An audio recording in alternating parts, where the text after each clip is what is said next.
مصر کے جنگل میں ایک شہزادہ چند بکریاں چراتا اور ان سے حاصل ہونے والے دودھ اور جنگل کے پلوں پہ گزارا کرتا۔ وہ تھا شہزادہ، مگر نہ تو اس میں شاہوں والا غرور تھا اور نہ ہی وہ جاں و جلال۔ وہ عام انسانوں کی طرح زندگی بسر کرتا، روکی سوکی کھاتا، بشر وقت اپنی رعایا کی خدمت اور خدا کی یاد میں بسر کرتا۔ اس کی نیک چلنے کا پوری ریاست میں چرچا تھا۔ اسے یہ خصوصیات اپنے رحم دل باپ سے وراثت میں ملی تھی۔ ایک دن شہزادہ معمول کے مطابق رعایا کے مسائل سننے کے بعد جنگل میں دنیا سے بے نیاز خدا کی یاد میں مہو تھا کہ اس نے دیکھا ایک غریب بوڑھا آدمی اپنے گدھے کو ساتھ لیے ہوئے لکڑیاں کاٹ رہا تھا اور اسے باتیں بھی کیے جا رہا ہے، حالانکہ اسے معلوم تھا کہ نہ تو گدھا اس کی بات سن رہا ہے نہ ہی سمجھ رہا ہے، اور پھر وہ زار و قطار رونے لگا۔ شہزادہ یہ دیکھ کر بہت حیران ہوا کہ یہ بوڑھا آدمی روزانہ لکڑیاں کاٹتا، گدھے سے چند باتیں کرتا اور پھر پوٹ پوٹ کے رونے لگتا۔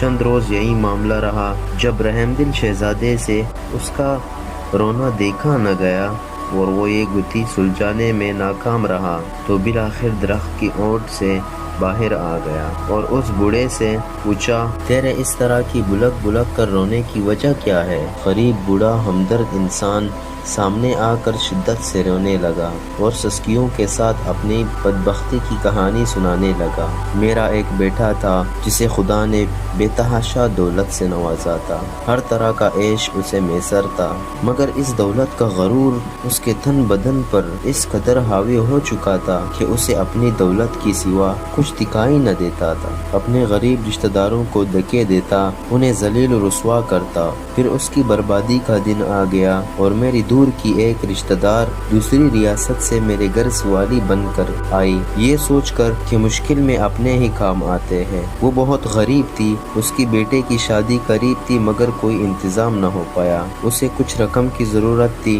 وہ اللہ کی نیک بندی تھی، بیشتر وقت عبادت میں گزارتی تھی، مگر میرا بیٹا دولت کے نشے میں اندھا ہو چکا تھا۔ اس عورت کو دھکے مار کر گھر سے نکال لیا۔ یہی وہ وقت تھا جب ہماری بربادی شروع ہوئی۔ اسی رات سرخ اندھی چلی، بجلی کڑکی اور تیز بارش ہوئی۔ میں اور میرا بیٹا نرم بستر پر میٹھی نیند سو رہے تھے اور وہ عورت پوری رات ہمارے دروازے سے لگی روتی رہی۔ شدید طوفان اور رات کے گھنے اندھیرے میں دوسری ریاست واپس جانا اس کے لیے ممکن نہ تھا، اور وہ ضعیف عورت پوری رات اس طوفان کا مقابلہ کرتی رہی اور میرے بیٹے کو رحم نہ آیا۔ صبح جب میری آنکھ کھلی تو مجھ پر قیامت ٹوٹ پڑی۔ میرا بیٹا گدھے کی صورت اختیار کر چکا تھا، گھر کا سارا سامان آسمانی بجلی گرنے سے جل کر خاک ہو چکا تھا، سب کچھ برباد ہو گیا تھا۔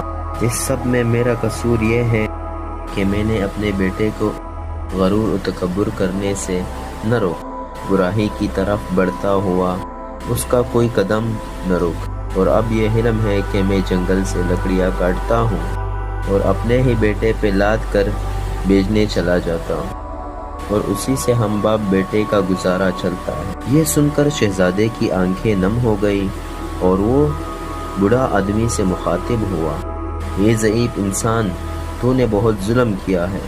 بے شک برائی پر خاموش رہنا اور اسے نہ روکنا اس کا ساتھ دینے کے مترادف ہے۔ تو نے اپنے بیٹے کو برائی سے نہ روکا، مجھے تیری حالت پر افسوس ہے۔ اب میں اپنے اس غریب رشتہ دار کی تلاش میں مارا مارا پھرتا ہوں، اس کی تلاش مجھے رلاتی ہے، شاید وہ میری مدد کر سکے، وہ مجھے مل جائے، میں اس سے معافی مانگوں گا، شاید میرے گناہوں کا ازالہ ہو سکے، مگر افسوس وہ مجھے کہیں نہیں ملتی۔ یہ کہہ کر وہ بوڑھا آدمی رونے لگا۔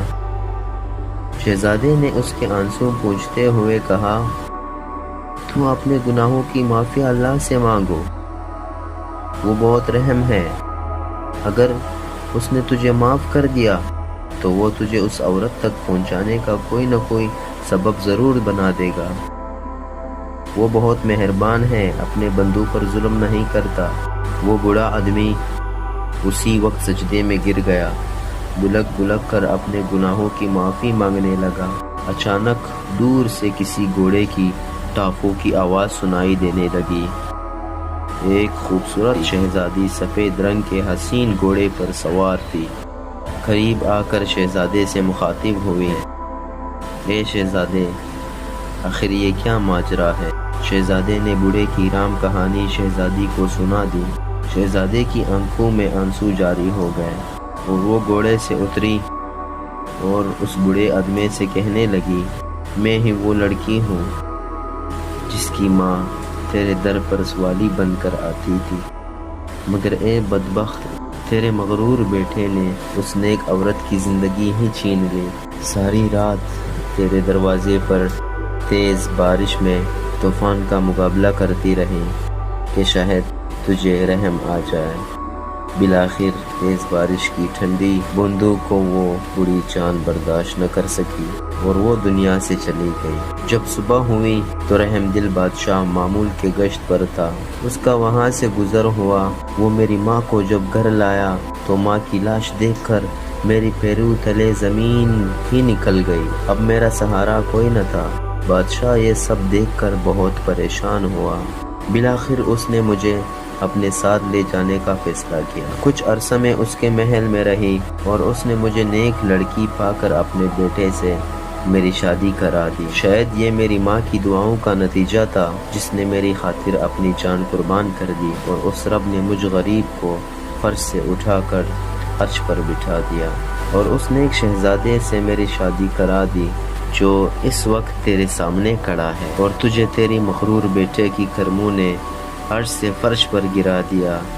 خدا کی قدرت دیکھ کر وہ بوڑھا آدمی شرمندگی سے زمین میں گرتا جا رہا تھا اور رو رو کر شہزادی سے معافی مانگی۔ شہزادی بہت رحم دل تھی۔ اس بوڑھے آدمی کے آنسو سے اس کا دل بھر آیا اور اس نے اس بوڑھے کو معاف کر دیا۔ خدا کی قدرت، لڑکا اسی لمحے اپنے اصل روپ میں واپس آ گیا اور خدا کے حضور سجدے میں گر گیا اور شہزادی سے بھی معافی مانگنے لگا۔ شہزادے نے اسے بھی معاف کر دیا۔ بالآخر دونوں باپ بیٹا اپنے جھونپڑی کی طرف روانہ ہو گئے۔